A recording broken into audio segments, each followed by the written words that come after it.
Hello everyone, कैसे हो आप सब लोग। आई होप कि आप सभी बहुत अच्छे होंगे। तो फाइनली हम यहाँ पर लेकर आ गए अपने 7 सेमेस्टर के इंपॉर्टेंट क्वेश्चन की सीरीज, जिसमें आज हम लोग यहाँ पे सबसे पहले बात करेंगे अपने इंडस्ट्रियल फार्मेसी के इंपॉर्टेंट क्वेश्चंस के बारे में। अब मेरी यहाँ पर पूरी कोशिश रहेगी कि आज रात तक या फिर कल तक जो है आपको सारे सब्जेक्ट के इंपॉर्टेंट क्वेश्चन देखने को मिल जाए। अब यहाँ पर देखो, एक चीज आप लोग ध्यान से सुनना। 7 सेमेस्टर के हमारे जितने भी सब्जेक्ट हैं, अब यहाँ पर देखो एक चीज आप लोग ध्यान से सुनना। 7 सेमेस्टर के हमारे जितने भी सब्जेक्ट हैं, ठीक है, तो वहां पे लगभग सभी टॉपिक से हमारे क्वेश्चन आए हुए हैं। देखो एक चीज आप लोग समझना, इंपॉर्टेंट क्वेश्चन कोई ऐसा तो है नहीं कि हम यहाँ पर किसी जादू से बना रहे हैं, है ना। हमें कोई पता तो है नहीं कि आपको इस साल कौन से क्वेश्चन मिलने वाले हैं। कहीं ना कहीं हम प्रीवियस ईयर क्वेश्चन पेपर्स को एनालाइज करके ही इन इंपॉर्टेंट क्वेश्चन को प्रिपेयर करते हैं। तो यहाँ पर देखिए, ये जो इंपॉर्टेंट क्वेश्चन है वो मैंने लास्ट 3 से 4 ईयर के जो क्वेश्चन पेपर हैं और बहुत सारी यूनिवर्सिटी के, ठीक है, AKTU, RGPV, SG बाउ, GTU और इसके अलावा हमारे बहुत सारे मतलब ऐसे 5-6 यूनिवर्सिटी के जो प्रीवियस ईयर क्वेश्चन पेपर्स हैं उनको एनालाइज करके हमने ये क्वेश्चन प्रिपेयर किए हुए हैं। तो यहाँ पर देखो, यहाँ पर आप लोग को लगभग सभी टॉपिक से ही कुछ ना कुछ क्वेश्चन देखने को मिल जाएंगे।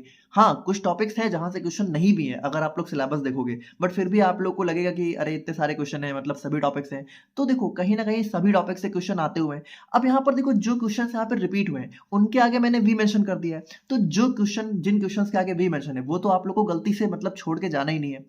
अब एक चीज आप समझना, अगर आप यहाँ पे सिर्फ पास होने के लिए क्वेश्चन देख रहे हो तो आप सिर्फ बी वाले क्वेश्चन पढ़ लेना, आप पास तो हो जाओगे, इतनी गारंटी है। लेकिन अगर आपने ये सारे क्वेश्चन पढ़ लिए तो फिर आप इतना समझो कि इससे ज्यादा आप लोगों को कुछ देखने को मिलेगा भी नहीं, ठीक है। इससे बाहर कोई क्वेश्चन आपको आपके एग्जाम पेपर में नहीं देखने को मिलेगा।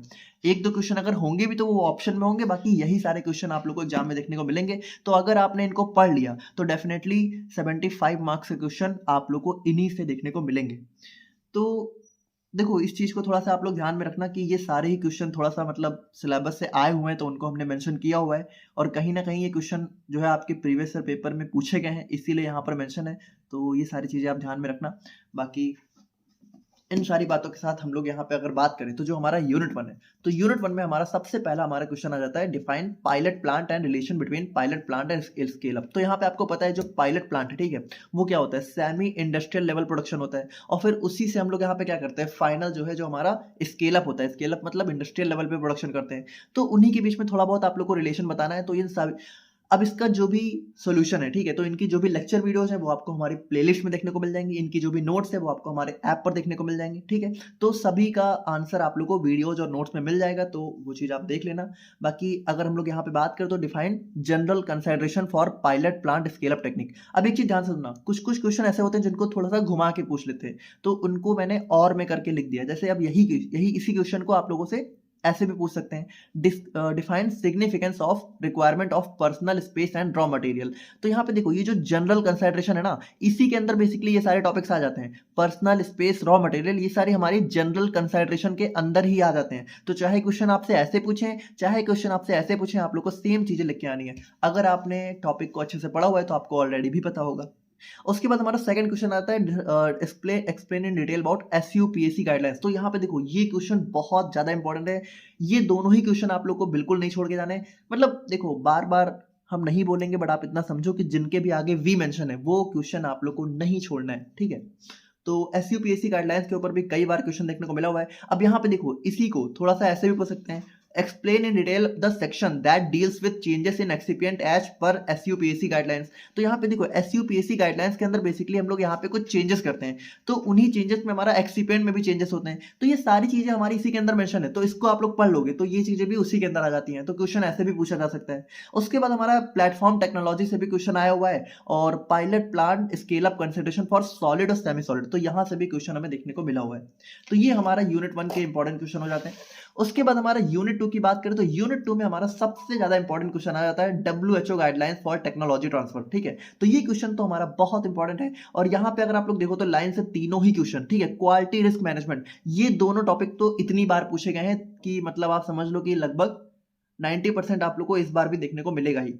तो यहाँ पे WHO गाइडलाइंस हो गया, क्वालिटी रिस्क मैनेजमेंट, ठीक है, तो इन दोनों को तो बिल्कुल नहीं छोड़ना है। उसके बाद हमारा टेक्नोलॉजी ट्रांसफर प्रोटोकॉल्स, तो ये भी हमारा क्वेश्चन कई बार देखने को मिला हुआ है।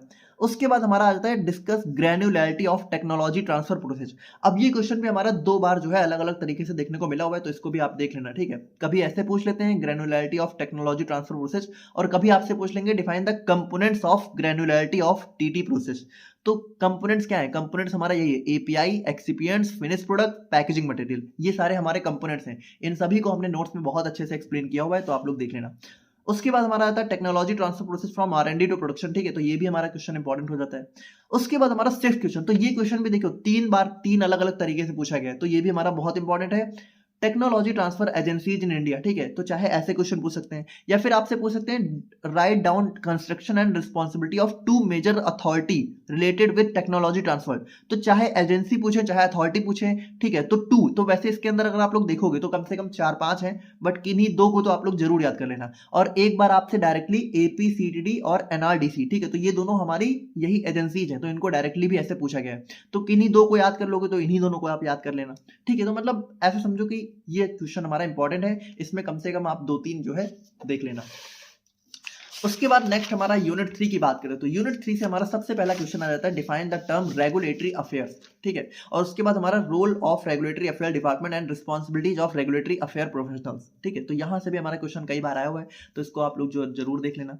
उसके बाद सेकंड क्वेश्चन हमारा आता है नॉन क्लिनिकल ड्रग डेवलपमेंट के इंपॉर्टेंट कंसिडरेशंस पे, तो इसमें हमें क्या क्या चीजें देखनी है, फार्माकोलॉजी, ड्रग मेटाबॉलिज्म, टॉक्सिकोलॉजी, ठीक है, तो ये सारी चीजें हमें इसके अंदर रखनी है, और ये क्वेश्चन भी हमारा 2-3 बार आया हुआ है, तो इसको भी देख लेना। उसके बाद थर्ड क्वेश्चन हमारा जाता है explain regulatory requirement approval for obtaining IND and NDA। तो IND हमारा क्या होता है, इन्वेस्टिगेशनल न्यू ड्रग एप्लीकेशन, और NDA क्या होता है, न्यू ड्रग एप्लीकेशन, ठीक है। तो NDA हमें चाहिए होता है फेज 4 के लिए, और IND हमें चाहिए होता है क्लिनिकल ट्रायल्स के लिए। तो इनके लिए क्या क्या रिक्वायरमेंट्स हैं उसके ऊपर हमें क्वेश्चन देखने को मिला हुआ है, तो इसको जरूर देख लेना, नोट्स में सारी चीजें एक्सप्लेन है। उसके बाद इन्वेस्टिगेटर्स ब्रोचर से भी हमें क्वेश्चन देखने को मिल जाता है, क्लिनिकल रिसर्च प्रोटोकॉल के ऊपर भी क्वेश्चन आया हुआ है, और steps involve in data presentation for FDA submission. तो AKTU में ये क्वेश्चन थोड़ा 2-3 बार पूछा गया है, तो थोड़ा सा देख लेना। यूनिट 4 की अगर हम लोग यहाँ पे बात करें, तो यूनिट 4 में हमारा सबसे पहला क्वेश्चन आता है define the concept of quality, right a note on TQM। तो यहाँ पे ध्यान से सुनना, TQM, QBD और 6 सिग्मा कॉन्सेप्ट, ISO, मतलब ये पांचों ही क्वेश्चन बहुत इंपॉर्टेंट है। देखो यूनिट 4 के ये पांचों क्वेश्चन बहुत इंपॉर्टेंट है, जो क्वेश्चन यहाँ पे इतना इंपॉर्टेंट नहीं है उनको मैंने मेंशन ही नहीं किया है। आप ये समझो यूनिट 4 के इन पांचों क्वेश्चन को आपको पढ़ के जाना है किसी भी तरह, ठीक है, ये पांचों बहुत इंपॉर्टेंट है, स्पेशली जो हमारा क्वालिटी बाय डिजाइन है, TQM है, 6 सिग्मा कॉन्सेप्ट, मतलब सभी इंपॉर्टेंट है, तो आप लोग को पढ़ के ही जाना है, ठीक है। तो 6 सिग्मा कॉन्सेप्ट बहुत इंपॉर्टेंट है, ISO 9000 और ISO 14000 सीरीज, ठीक है, तो यहाँ से भी क्वेश्चन हमें देखने को मिला हुआ है, और इनके बीच में डिफरेंस क्या है, तो सिंपल सी बात है, ISO 9000 क्या होता है, क्वालिटी के लिए होता है, ISO 14000 हमारा एनवायरमेंटल जो है सर्टिफिकेशन के लिए होता है, तो दोनों को आप लोग देख लेना। उसके बाद हमारा NABL और GLP, ठीक है, तो इनके ऊपर भी हमें क्वेश्चन देखने को मिला हुआ है। अब देखो फुल फॉर्म आप यहाँ पे देख लेना, ठीक है, GLP का फुल फॉर्म होता है हमारा गुड लैबोरेटरी प्रैक्टिसेज, और NABL का होता है national accreditation board for laboratory, ठीक है, फॉर लैब्स। तो यहाँ पे ये सारी चीजें आप यहाँ पे देख लेना। और उसके बाद यहाँ पे यूनिट 5 की बात करें, तो यूनिट 5 में हमारा सबसे इंपॉर्टेंट क्वेश्चन आ जाता है CDSCO के ऊपर, ठीक है, central drug standard control organisation. अब यहाँ पे देखो इसी क्वेश्चन को आपसे ऐसे भी पूछ सकते हैं, describe organisation and function of central drug regulatory authority in India. तो यहाँ पे देखो, जहाँ पे भले आपसे डायरेक्टली CDSCO नहीं, but central drug regulatory authority, तो कौन है सेंट्रल ड्रग रेगुलेटरी अथॉरिटी, कौन है, हमारा यही है, CDSCO ही है, ठीक है, तो इसको भी आप देख लेना, इसी क्वेश्चन को ऐसे भी पूछ सकते हैं। उसके बाद हमारा organisation and function of state licensing authority, तो यहाँ से भी क्वेश्चन आ जाते हैं कभी कभी। उसके बाद हमारा बहुत इंपॉर्टेंट क्वेश्चन आता है right a note on regulatory requirement and approval procedure for new drug. तो ये हमारा लास्ट टॉपिक है यूनिट 5 का, यहाँ से क्वेश्चन 3-4 बार देखने को मिला हुआ है, तो इसको जरूर देख लेना। उसके बाद हमारा COPPP से भी क्वेश्चन आया हुआ है, तो यहाँ पे देखिए ये इंपॉर्टेंट क्वेश्चन थे हमारे। अगर आप किसी तरह इन सभी को पढ़ लें तो फिर इससे ज़्यादा कुछ मिलेगा ही नहीं, लेकिन अगर आप सिर्फ V वाले क्वेश्चंस को भी पढ़ लेंगे तो आप बहुत इजीली 40 से 50 नंबर पा जाएंगे, ठीक है, पास तो जरूर हो जाएंगे। तो ये थे हमारे इंडस्ट्रियल फार्मेसी के इंपॉर्टेंट क्वेश्चंस। बाकी मिलते हैं हम लोग यहाँ पे नेक्स्ट सब्जेक्ट के इंपॉर्टेंट क्वेश्चन के साथ, तब तक के लिए थैंक यू सो मच।